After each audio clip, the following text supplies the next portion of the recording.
Right, dudes, so a few months ago I took the 23andMe genetic DNA test, and I've got a whole playlist with things talking about my ancestry according to 23andMe, and quite a lot of investigations into my health because I've downloaded my entire database.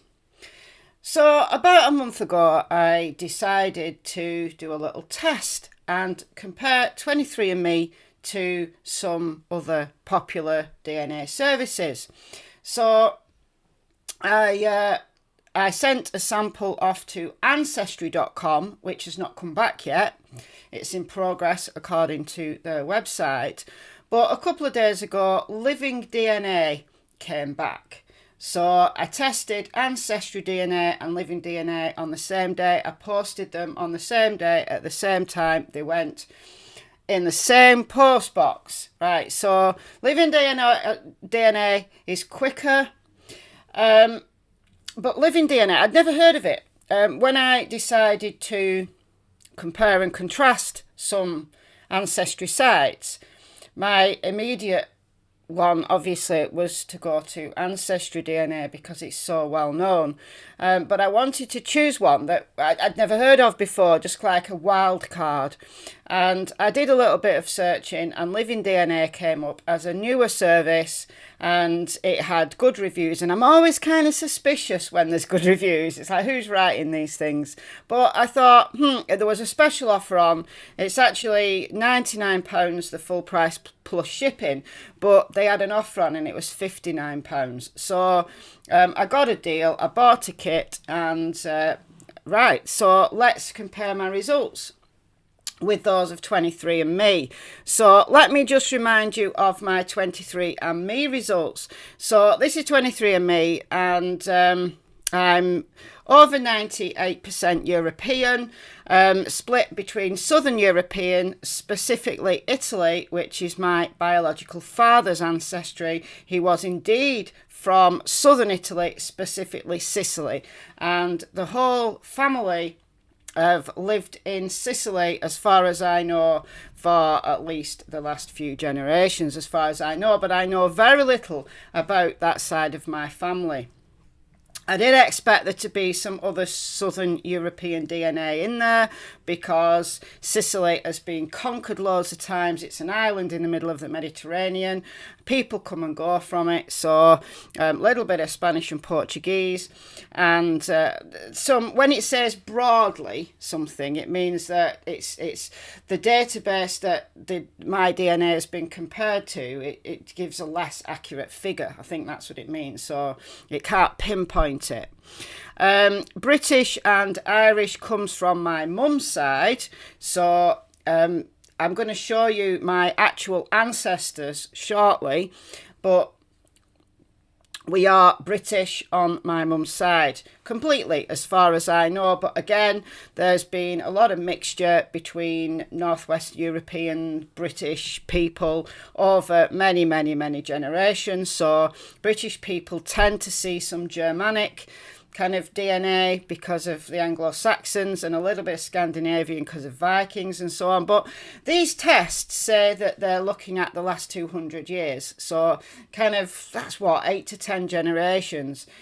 So it's interesting that there's still that Germanic, because there's nobody on my mum's side, I have researched this, nobody that I know of comes directly from Germany. I mean, it's possible, they could have done a little bit further back, but yeah, that tends to be the case because of that DNA that's always been in the British population from the invasions many, many, many years ago.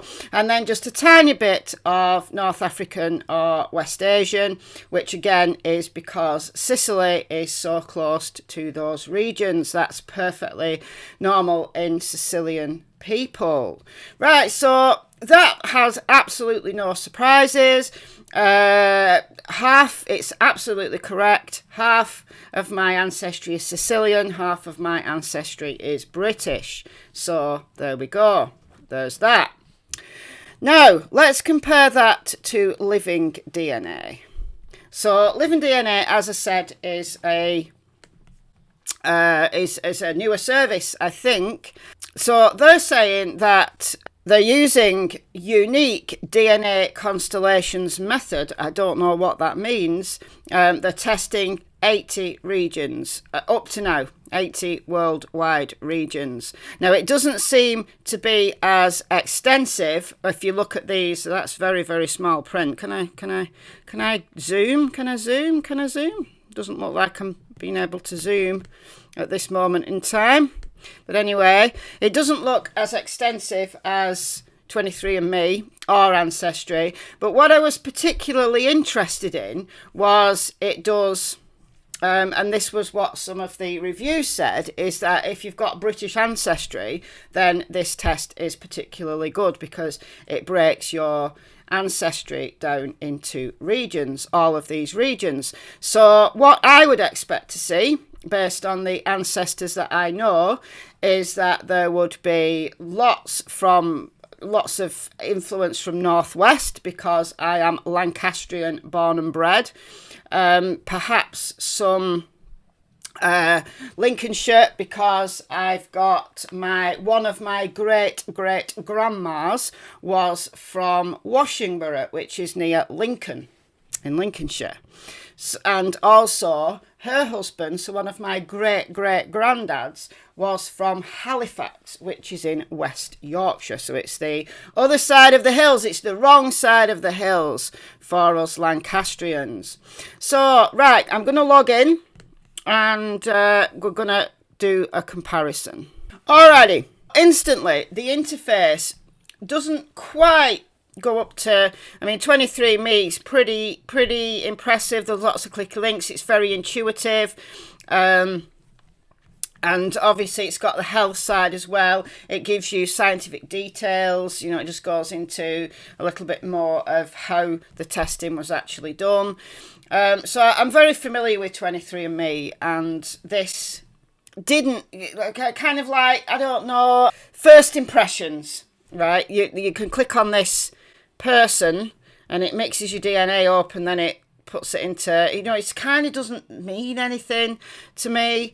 But anyway, now what it gives you is your, like 23andMe, it does exactly the same thing. It gives you your family ancestry, which is your autosomal DNA, which is your mother's and father's, just the bulk of the DNA. It looks at it together. If you're female or male, it will give you your mother's line, which is your female haplogroup. So it's your ancestry tracing back on mitochondrial DNA back along the female line. So you only get mitochondrial DNA from your mother. So your mother's mother, her mother, her mother, her mother, her mother, her mother, going back as many generations. That's what the mitochondrial DNA is testing. So I'm haplogroup H7, which is exactly the same, obviously, as 23andMe, covering the same regions, as roughly the same regions as 23andMe. It brought them up a little bit. So basically, the haplogroup H7 comes from Southern Europe or Asia, which is really interesting, and H7 is apparently quite a rare haplogroup. So I'm less interested in that though. And if you're male, you also get your Y DNA tested. As I'm female, I don't have a Y chromosome, and I'd be really interested. So it's your father's father going back, so you can trace your ancestry, but you have to be male. So if I wanted to know my father's father line, the Y chromosome, my biological father's actually dead. I do have a half brother, but I don't know him. I've met him briefly when I was a little child, but I don't know him, so I've no hope of being able to do that. So whatever. But I'm interested in the autosomal DNA anyway. Right, so we go here, exploring full, and this is confusing because I thought, as it split like this into mother and father, what has it actually done? So it's given me 94.3% European and then 5.7% Near East. So quite similar numbers to that of 23andMe. So 98 European compared to 94 and 1.2% on this compared to 5.7%. So I thought, yeah, that's fine. I was a bit confused by this because it seems that when you click on that and that, you get identical results, right? And you get 3 different options, and each one of those 3 options gives you 3 options. So it's not quite as intuitive as 23andMe. It took a little bit of what's it actually doing, and I'm still not that clear. But anyway, when it looks at complete, what it's tried to do is assign all of your DNA to every single piece of their databases, right? So it's not giving you any unassigned. So if it's not sure, it's giving its best guess. So that's not that useful for me. The standard one is highlighting the sources which are likely to be present using the best guess. What does it mean by best guess? Now, with 23andMe, it's like you can do this, but it's like a sliding scale, and it's more intuitive. There is some in the news part of the general website. It is saying that they're updating their interface, which I think would be useful. So this one gives you unassigned if they're not sure, and then this one is a bit weird. Grouped genetically similar populations together, we are more certain about these assignments of your ancestry breakdown. So that's the for sure ones, even though it calls it cautious, which is weird. It's weird.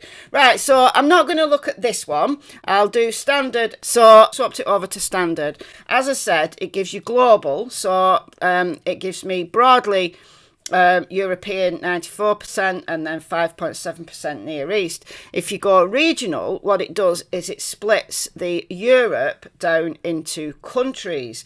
Now this is where it gets stupid, because I can't be 61% British, because I am 50% Sicilian or Southern European, and it's only found 15% of European South. And why does it give each figure twice? It gives it all twice. So I don't understand.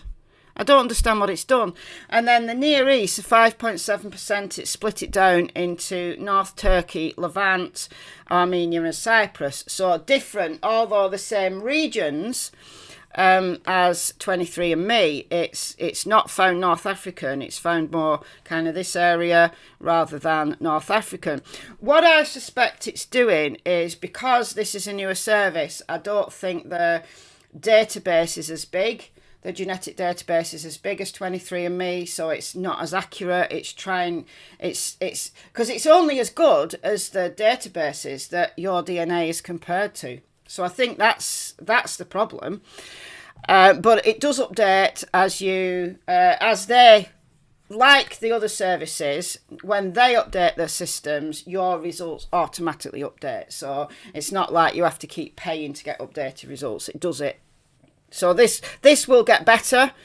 So I'm kind of glad I've done it and given this service a shot. It's interesting, but for me, it's not as good as 23andMe. 23andMe is a little bit more expensive, but I think if you are going to do a DNA test, why not do the health one as well? I don't know. It's up to you, but yeah, I was just doing this as a comparison.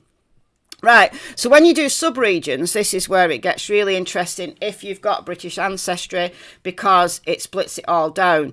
But so does 23andMe. I'll show you in a moment. 23andMe don't publicise the sub-regions, but I found them, and let's see. Right, so what I'm going to do is we are going to look. This is my family tree on Ancestry, on ancestry.co.uk. I've been a member of ancestry.co.uk for many years now, and I have an extensive knowledge of my family's history. I can go back, and on one line, on the Worthington line, and I've done this in a video. I'm happy to go into this more if people are interested. I can get back all the way to British royalty on that Worthington line. But we're not interested in the Worthingtons today. We are interested in these guys. So these guys, so from Edward Lowe down to Annie Maria Applewhite, they are my great-great-grandparents. So they are my grandparents' grandparents. Right, so if you look on this table here, then your parents give you 50% of your DNA, grandparents 25, and so on and so forth. So great-great-grandparents, which is 4 generations back, you're getting roughly 6.25% of your DNA from each of your great-great-grandparents. It varies because sometimes you get a little bit more DNA from one ancestor than the others. Sometimes you get no DNA from one particular ancestor, which is why these services like 23andMe and DNA, Living DNA, say it's only the last couple of 100 years that they can really give you the ancestral thingy for. So when they say they're going to give you your ancient ancestry, they can't do that. They just give you some general historical knowledge of the region, right? So that's a bit of a swizz.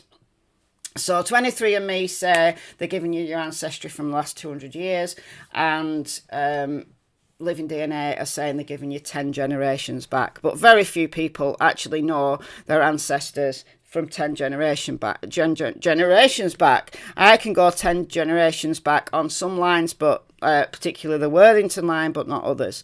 Right, so I'm concentrating on my great-great-grandparents, and then I might talk a little bit about the others where it's relevant. So these are 4 generations ago from me, my grandparents, and I know all of these are correct because I knew my grandparents very well, and I knew the names of their grandparents, right?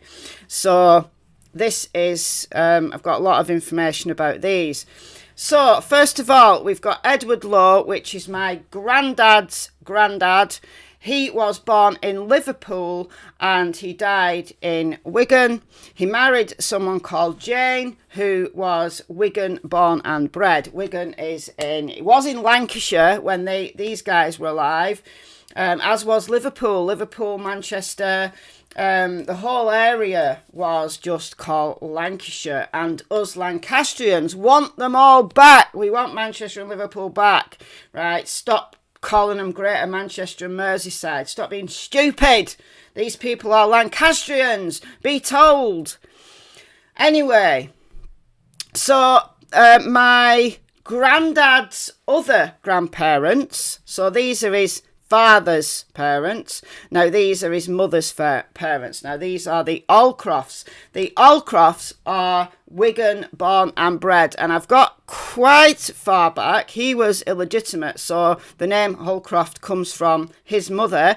I've got way back on the Holcrofts, and they are Wigan.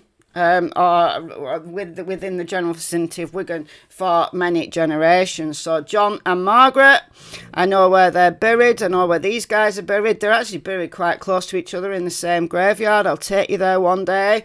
Right, now we're going on to my nan, my grandmother's grandparents. So we've got John and Sarah. John, again, was illegitimate. He was born in... Was he born in Liverpool? He lived in Liverpool when he was little, but actually the whole family, the Tickle family, are from near Wigan, just outside of Wigan. So there's a lot of kind of Greater Manchester, what is now Greater Manchester, but was Lancashire, not very far away from here at all. The Lucases, they link to the Worthingtons, and as I said, I can go far back on those, and they again are from the northwest, and again mainly from Wigan, not exclusively from Wigan. There was someone born in Cheshire. And then these are the interesting ones. So these are my nan's mum parents, right? So my nan's grandparents on her mother's side.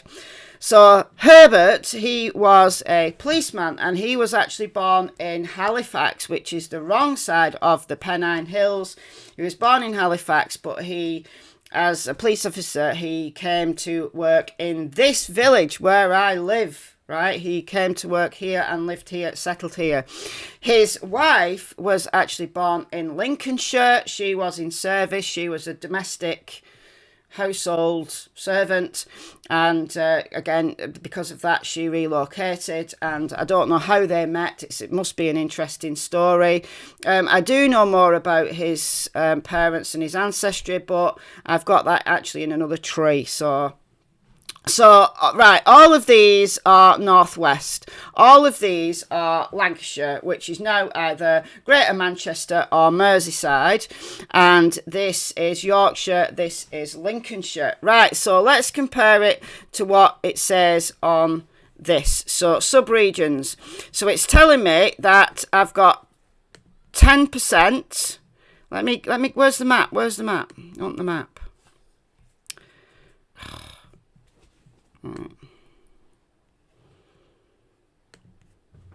Right. So that's correct.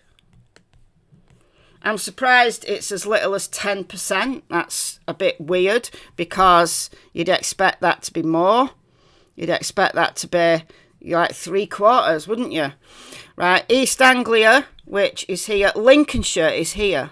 So Annie from Lincolnshire, and her ancestors spread out into Nottinghamshire, which is kind of here, more Midlands area, I think, around there anyway. Okay, South Wales border. That's weird. Now, one of the ancestors on the Aldcroft line, I can't remember how far back I have to go. Let me look. Here we are. So from the it's not the Holcrofts, it's John Holcroft's wife, the Crooks. We do come across a guy, so that's 5 generations, 6 generations, 7 generations in, which would be my 1, 2, 3, 4, 5 times great-grandfather, was actually called Llewellyn Williams, which is a very Welsh name. And he was actually born in Wales, but I do not know where. I can't find where. There's so many Llewellyn Williamses in Wales that it's impossible to work it out. But there is a little bit of Welsh, but it says 7.5%, but I don't know. Maybe. South Yorkshire 6%, which sounds about right. Actually, Halifax is West Yorkshire, but I'll allow it. I'll give it. So I should get 6 point something percent from Herbert, who was born in Yorkshire. So that's so spot on.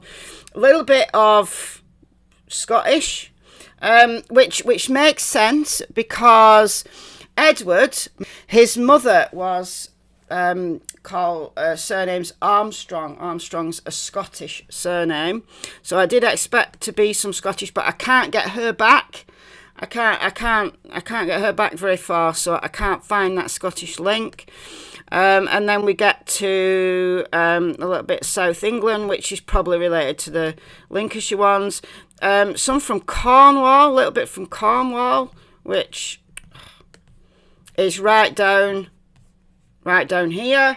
I think that's possibly, it's finding the Celtic, because they're quite closely related to down this side of, can I get it back? Yeah, so all the way down that side, they're very Celtic. So I think it's kind of finding that, but Cornwall's lovely. It's one of my spiritual homes, definitely.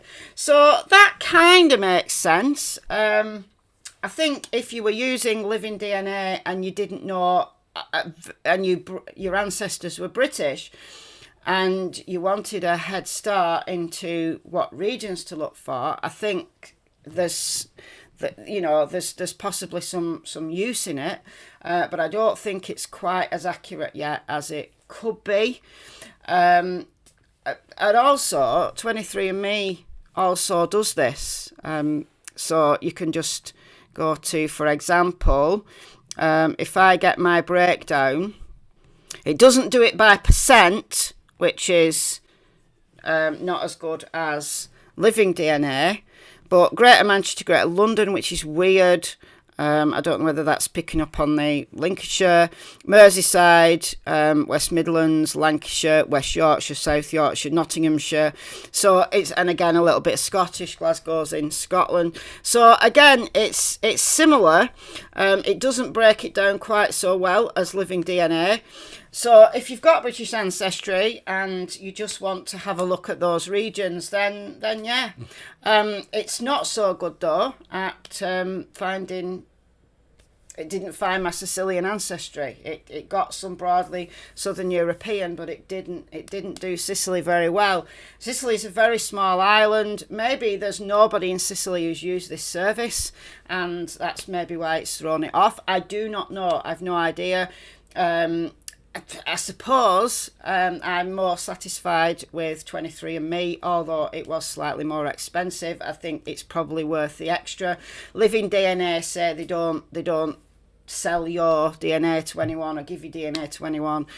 That might be a factor if you care about stuff like that. So yeah, let me know your comments. Let me know if you've taken living DNA and what you thought of it. And I'm waiting for my Ancestry DNA to come back. Apparently, Ancestry DNA has got the biggest database of them all, so I don't know. Anyway, right, that's it. That's me done. That's all I wanted to tell you. And yeah, like, share, subscribe, do all that stuff, and I will speak to you very soon. Laters, guys.